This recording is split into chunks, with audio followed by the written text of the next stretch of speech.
আমার বাসায় যখন কোনো কিছু থাকে না, আমি ঝটপট ডিম দিয়ে এই রেসিপিটা বানিয়ে ফেলি। এটা খুব সহজ একটা রেসিপি। একদম বাসার মধ্যে যা কিছু আছে তাই দিয়েই বানানো যায় খুব সহজেই। আর আগে থেকে আমি কিছু পেঁয়াজ কুচি করে রেখেছি, কিউব করে রেখেছি। তারপর হচ্ছে অল্প গাজর, এটা অপশনাল, না দিলেও প্রবলেম নেই। রসুন কুচি আর সাথে ক্যাপসিকাম। আর ডিমটা আমি আগে থেকে সেদ্ধ করে রেখেছি। প্রথমে আমি তেলের মধ্যে রসুনটা একটু ভেজে নিব।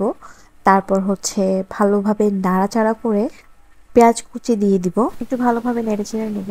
এই রেসিপিটা আপনি কিন্তু পোলাও কিংবা ফ্রাইড রাইস দিয়ে খেতে পারবেন, অনেক দারুণ একটা রেসিপি। এখানে আমি অল্প পরিমাণ আদা কুচি দিয়েছি, তারপর কিউব করা গাজরগুলো দিয়ে দিলাম। অল্প পরিমাণ আমি ব্যবহার করেছি।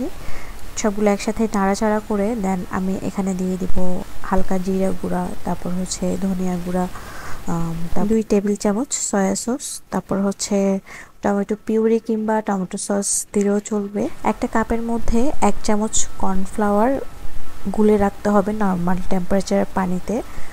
তারপর এটাকে একটু অল্প অল্প আমি মশলা ব্যবহার করেছি, একটু করে মরিচের গুঁড়া 1 চামচ থেকেও কম, তারপর হচ্ছে 1 চামচ থেকে কম হলুদের গুঁড়া, তারপর হচ্ছে আমার বাসায় একটা মশলা বানিয়েছিলাম আমি সব উপকরণ দিয়ে, ওখান থেকে অল্প একটু দিয়েছি। দেন দেওয়ার পরে ডিমগুলো আমি দিয়ে দিলাম।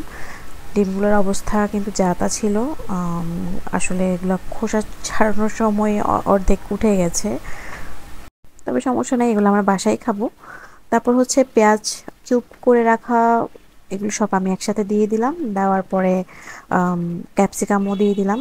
তারপর পরিমাণ মতো লবণ দিয়ে একটু নাড়াচাড়া করে দিব। নাড়াচাড়া করার পরে আমি একটা কাপের মধ্যে যে কর্নফ্লাওয়ারগুলো গুলে রেখেছিলাম সেগুলো আমি এখন দিয়ে দিব। কর্নফ্লাওয়ারগুলো গোলার পরে কিন্তু একটু নাড়াচাড়া করতে হয়, না হয় নিচে বসে যায়। তো এগুলো আমি দিয়ে দিলাম। দেওয়ার পরে আমার যতটুকু প্রয়োজন ততটুকুই ব্যবহার করেছি, আপনিও যতটুকু প্রয়োজন ততটুকু ব্যবহার করবেন। দেন কিছুক্ষণ রাখার পরে একটা মাসালা ম্যাজিক হাফ দিলাম, সম্পূর্ণ না, এখানে আরও আছে। তারপর কর্নফ্লাওয়ার দেওয়ার কারণে গ্রেভিটা এত সুন্দর হয়, মানে খেতেও অনেক মজা হয়। আপনারা এটা অবশ্যই বাসায় ট্রাই করবেন। আর আমার রান্নাটাও হয়ে গেছে। আর এটা আপনি ফ্রাইড রাইস কিংবা পোলাও ভাত দিয়ে ট্রাই করতে পারেন, অনেক মজার একটা রেসিপি। কেমন লেগেছে অবশ্যই জানাবেন।